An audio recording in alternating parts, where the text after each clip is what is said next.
Hello guys, welcome to my channel and welcome to JavaScript tutorial. आज की इस video में हम देखने वाले हैं प्रॉमिस इन जावास्क्रिप्ट। तो चलिए स्टार्ट करते हैं वीडियो को। तो यार सिंपल, प्रॉमिस का मतलब होता है मीन्स वादा। प्रॉमिस का मतलब होता है वादा। तो उसी तरीके से ये काम करता है जावास्क्रिप्ट में। और प्रॉमिस को हम अच्छी तरीके से समझते हैं एक डायग्राम की हेल्प से। आप देख सकते हैं कि फॉर एग्ज़ाम्पल ये आप है और ये फ्रेंड है। तो आपने वादा किया आपके फ्रेंड से बेसिकली कि हम कल मिलेंगे। आपने बेसिकली प्रॉमिस किया कि हम कल मिलेंगे 12 बजे। तो ये देखिए, आपने कहा कि हम कल मिलेंगे 12 बजे। तो हमारे पास प्रॉमिस में 3 कंडीशंस होती है। अब अभी से लेकर तो जो 12 बजे तक के बीच में जो गैप है, तो उसमें जो आपका प्रॉमिस है वो कैसा है, पेंडिंग स्टेट में है। मतलब आप मिल भी सकते हैं या नहीं भी मिल सकते। तो आपका प्रॉमिस कैसा है, पेंडिंग स्टेट में। अगर आपने मान लीजिए आपका प्रॉमिस पूरा कर दिया, आपने मिल लिए और आपने प्रॉमिस पूरा किया, तो आपने बेसिकली क्या किया, प्रॉमिस को रिजॉल्व कर दिया। इसका मतलब होता है रिजॉल्व करना, है ना। अगर आपने प्रॉमिस पूरा नहीं किया मीन्स आप नहीं मिले, तो आपने क्या कर दिया, रिजेक्ट कर दिया। तो ये होता है प्रॉमिस के अंदर हमारे पास 3 condition, pending, resolve, reject. Pending मतलब जब से आपने वादा किया और आप जब वादा पूरा करने वाले हो उसके बीच में जो वक्त है उसको बोलते हैं पेंडिंग। मतलब पेंडिंग स्टेट में आपका प्रॉमिस है। आप प्रॉमिस पूरा भी कर सकते हो, रिजॉल्व भी कर सकते हो, या फिर आप प्रॉमिस को रिजेक्ट भी कर सकते हो। तो वो होता है पेंडिंग। अगर आप प्रॉमिस पूरा कर देते हो तो आपका आता है रिजॉल्व। अगर आप प्रॉमिस रिजेक्ट कर देते हो मीन्स पूरा नहीं करते हो, तो हमारे पास आता है रिजेक्ट। तो कुछ इस तरीके से ये काम करता है जावास्क्रिप्ट में। तो चलिए इसको हम समझते हैं एक एग्जाम्पल की हेल्प से, और हम कुछ देख लेते हैं definition. If anyone promise then they complete promise और रिजेक्ट। अगर एक भी प्रॉमिस है तो वो कंप्लीट करेगा या हमें प्रॉमिस को रिजेक्ट करेगा। प्रॉमिस और pending promise, mostly we use promise for fetching API. तो बेसिकली हम प्रॉमिस का ज़्यादा यूज़ करते हैं एपीआई को फैच करने के लिए, और वैल्यू को गेट करने के लिए प्रॉमिस में हमारे पास 2 मेथड्स होती है, डॉट देन और डॉट कैच मेथड। इसको हम अभी आगे समझेंगे। तो चलिए हम स्टार्ट करते हैं हमारे प्रॉमिस को। सबसे पहले प्रॉमिस को बनाते कैसे, तो हम यहाँ से एक वेरिएबल से भी बना सकते हैं प्रॉमिस और फंक्शन से भी बना सकते हैं। तो आपको बनाना कैसे, सबसे पहले एक लेट, वेरिएबल का नाम आप कुछ भी दे सकते हैं, जैसे मैं दे दे रहा हूँ यहाँ पे प्रो, और यहाँ पर आपको लिखना है न्यू, और यहाँ पर आपको लिखना है कैपिटल लेटर में प्रॉमिस। प्रॉमिस का जो पी है वो कैपिटल लेटर में होगा, बाकी स्मॉल। देन आपको देना है पैरेंथेसिस, और इसके अंदर ये एक और फंक्शन लेता है मीन्स कॉलबैक फंक्शन, और लेता है पैरेंथेसिस। इस पैरेंथेसिस के अंदर आपको लिखना है रिजॉल्व। आपको क्या लिखना है, रिजॉल्व, और लिखना है रिजेक्ट। 2 चीज़ें आपको लिखना है, रिजॉल्व, रिजेक्ट, 2 चीज़ें लिखना है। देन आपको यहाँ पर देना है कर्ली ब्रेसेस। ये आपका प्रॉमिस बन के तैयार हो गया, है ना। अब हम यहाँ पर एक लेट, एक वेरिएबल ले रहे हैं, लेट से एपीआई, और उसमें हम दे रहे हैं ट्रू। क्या दे रहे हैं हम उसमें, ट्रू असाइन कर दे रहे हैं। और मैं यहाँ पर इफ़ कंडीशन लगा रहा हूँ। इफ़ अगर हमारे पास एपीआई है तो क्या हमारे पास एपीआई है, क्योंकि एपीआई में ट्रू है मतलब हमारे पास एपीआई मिल रही है हमको। हम यहाँ पर एक एग्जाम्पल से समझ रहे हैं। अगर हमें एपीआई मिल रही है क्योंकि एपीआई ट्रू है तो मिलेगी, तो हम यहाँ पर क्या करेंगे, प्रॉमिस को रिजॉल्व कर देंगे। मतलब हमने बेसिकली एक प्रॉमिस किया, अगर हमें एपीआई मिले तो हमें रिजॉल्व कर दो, अगर नहीं मिले तो रिजेक्ट कर दो। तो हमें यहाँ पर एपीआई मिल रही है तो यहाँ क्या हो जाएगा, रिजॉल्व हो जाएगा। रिजॉल्व हो गया, और इसके अंदर आप कुछ भी मैसेज लिख सकते हो। रिजॉल्व के अंदर हम लिख देंगे कि माई प्रॉमिस रिजॉल्व। हम क्या लिख देंगे, माई प्रॉमिस रिजॉल्व्ड। रिजॉल्व्ड लिख देता हूँ मैं। एल्स अगर हमारा प्रॉमिस, अगर हमें एपीआई नहीं मिलती है तो हमारे पास क्या आ जाएगा, रिजेक्ट। रिजेक्ट वाला सेक्शन चलेगा हमारे पास। इसमें लिख दूंगा मैं माई, इसमें हम लिख देंगे my promise is rejected. Rejected, rejected हमने क्या लिख दिया, माई प्रॉमिस इज रिजेक्टेड।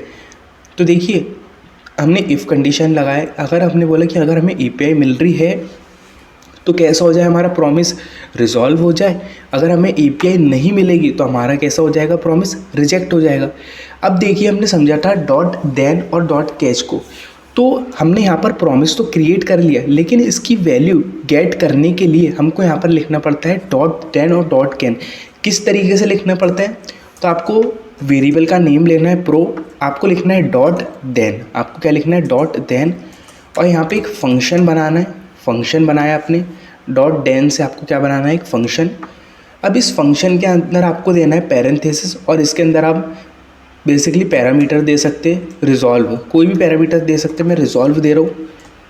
और लॉग के अंदर हम क्या करेंगे, रिजॉल्व को ही लिख देंगे, तो जिससे क्या होगा कि जो यहाँ पर हमने लिखा है जैसे टेक्स्ट वो हमें मिलने वाला है इसकी मदद से, है ना। तो मैंने रिजॉल्व लिख दिया। अब ये देखिए अपन ने डॉट देन लिखा, तो डॉट देन तब चलता है जब हमारा प्रॉमिस रिजॉल्व होगा, जब हमारा प्रॉमिस ना रिजॉल्व होगा।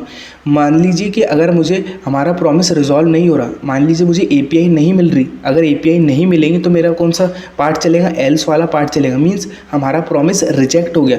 तो रिजेक्ट को प्रिंट कराने के लिए हमारे पास होता है डॉट कैच मेथड। क्या होता है, डॉट कैच मेथड।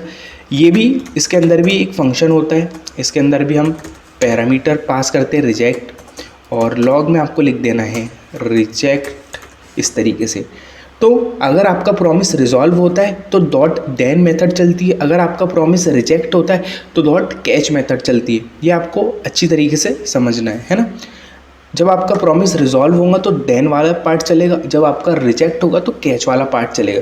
तो देखिए मैं इसको सेव करता हूँ, तो अगर हमें यहाँ पर एपीआई मिल रही है तो हमारे पास प्रिंट होना चाहिए कंसोल में my promise is resolved.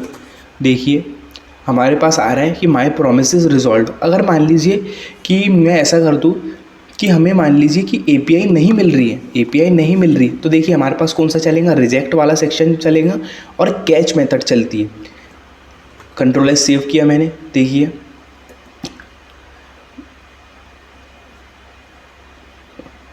Control S save कर देंगे इसको, या फिर हम कंट्रोल एस सेव, इसको नॉट नहीं लिखेंगे, इफ़ नॉट एपीआई नहीं लिखेंगे, हम यहाँ पर लिखेंगे बेसिकली फॉल्स लिख देंगे। हम यहाँ पर क्या लिख देंगे, फॉल्स।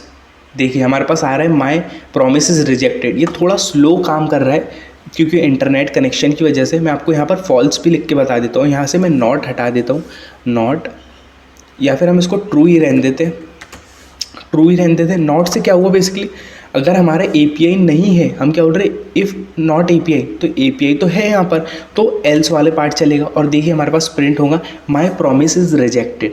तो हमें इस वैल्यू को, प्रॉमिस की वैल्यू को गेट करने के लिए हम डॉट देन और कैच का यूज़ करते हैं। अगर हमें रिजॉल्व को गेट करना है तो देन यूज़ करते हैं, अगर हमें कैच को गेट करना है तो रिजेक्ट को गेट करना है तो कैच का यूज़ किया जाता है। तो आपको ये अच्छी तरीके से समझना होगा। फॉर एग्जाम्पल अगर हमने देखा था कि हमारे पास तो 3 कंडीशन होती है, पेंडिंग, रिजॉल्व, रिजेक्ट। तो हमने तो यहाँ पर रिजॉल्व और रिजेक्ट देखी है, पेंडिंग तो देखी नहीं। तो यार पेंडिंग का मतलब क्या होता है, इसको हम समझते हैं अच्छी तरीके से। देखिए मैं इसको हटा देता हूँ अभी, और मैं क्या करता हूँ, इस पूरे लेट से लेकर इसको एल्स तक मैं इसको कॉपी कर लेता हूँ, और हम यहाँ पर लिख रहे हैं सेट टाइम आउट। क्या लिख रहे हैं हम, सेट टाइम आउट लिख रहे हैं। सेट टाइम आउट के अंदर हम एक फंक्शन बना देंगे बेसिकली, और इसके अंदर हम यहाँ पर 3 सेकंड का वक्त ले रहे हैं। कितना, 3 सेकंड बाद हमारा ये चले। मैंने इसको पेस्ट कर दिया, सेट टाइम आउट के अंदर मैंने पेस्ट कर दी। अब जो आप बोल रहे थे कि यार हमें पेंडिंग तो दिख नहीं रहा, तो आपको पेंडिंग अब दिखेगा। देखिए अब हम क्या कर रहे हैं, एक मैं लेट वेरिएबल ले रहा हूँ जिसमें लिख दे रहा हूँ मैं डेटा, सिंपली कुछ भी लिख सकते हैं आप, और उसमें ये प्रो जो हमारा वेरिएबल, इसको मैंने असाइन कर दिया। अब मैं क्या करूँगा, इसको कंसोल डॉट लॉग को कर दूँगा डेटा। देखिए अब होगा क्या कि हमारा ये प्रॉमिस चला। अब ये प्रॉमिस के अंदर सेट टाइम आउट है। अब ये प्रॉमिस चला कि एपीआई ट्रू है, तो उसने बोला कि इफ़ एपीआई, क्या एपीआई है, तो हाँ एपीआई है, तो हमारा ये रिजॉल्व वाला पार्ट चलने वाला है, ये हमको पता चल गया। लेकिन उसने जैसे इसको एग्जीक्यूट किया और देखा, तो इसने देखा कि आपको 3 सेकेंड मतलब 3 सेकेंड बाद आपको चलना है। तो ये क्या करेगा, नेक्स्ट लाइन को एग्जीक्यूट करना स्टार्ट कर देगा, क्योंकि जावास्क्रिप्ट किसी के लिए रुकती नहीं है। जावास्क्रिप्ट नेक्स्ट लाइन को एग्जीक्यूट करना स्टार्ट कर देगा। हमने यहाँ पर डेटा लिखा और उसमें असाइन किया प्रो, उसमें क्या असाइन किया प्रो, और हमने कंसोल डॉट लॉग डेटा लिख रहे हैं। तो ये हम क्या लिख रहे हैं, ये हमने प्रॉमिस बनाया बेसिकली। तो प्रॉमिस रिजॉल्व होता है, रिजेक्ट होता है, ये पेंडिंग स्टेट में होता है।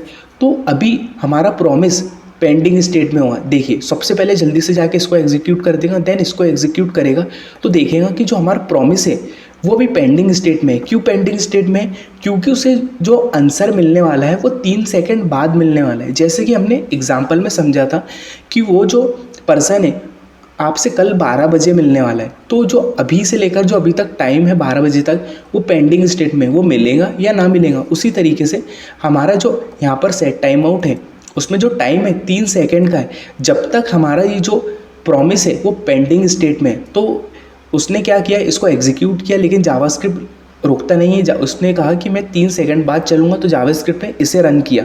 और इसमें देखिए प्रो असाइन करा हमने, तो इसने प्रो असाइन किया, तो अभी प्रॉमिस कैसा है, पेंडिंग स्टेट में। तो प्रॉमिस ने हमें क्या रिटर्न कर दिया, पेंडिंग रिटर्न करेगा। और जैसे मैं सेव करूँगा आप देखिए मुझे पेंडिंग मिल रहा होगा, देखिए पेंडिंग मिल रहा है मुझे, 3 सेकंड बाद मुझे देखिए आंसर मिल रहा है, माय प्रॉमिस इज रिजॉल्व। तो ये होता है यार पेंडिंग। आई होप आप लोगों ने समझा होगा अच्छी तरीके से कि पेंडिंग क्या होता है। तो ये होता है पेंडिंग, मतलब जब तक 3 सेकंड थे, तो जब तक इसने इसको एग्जीक्यूट तो कर दिया था, लेकिन ये कैसा था, पेंडिंग स्टेट में, कि ये पेंडिंग स्टेट में था कि इसको रिजल्ट देना बाकी था। तो ये था यार हमारा पेंडिंग। आई होप आप लोगों को समझ आया होगा प्रॉमिस के बारे में और पेंडिंग, रिजॉल्व और रिजेक्ट के बारे में। अगर यार आपको वीडियो अच्छा लगा हो तो प्लीज़ इस वीडियो को लाइक करें, शेयर करें और कमेंट करके यार ज़रूर बताना कि आपको वीडियो कैसा लगा। अगर यार आपने चैनल को सब्सक्राइब नहीं किया है तो प्लीज़ यार चैनल को सब्सक्राइब कर दीजिए, क्योंकि आपको इसी तरीके से कंटेंट, कोर्सेज, ट्यूटोरियल्स, प्रोजेक्ट्स मिलने वाले हैं इस चैनल पर। Thanks for watching.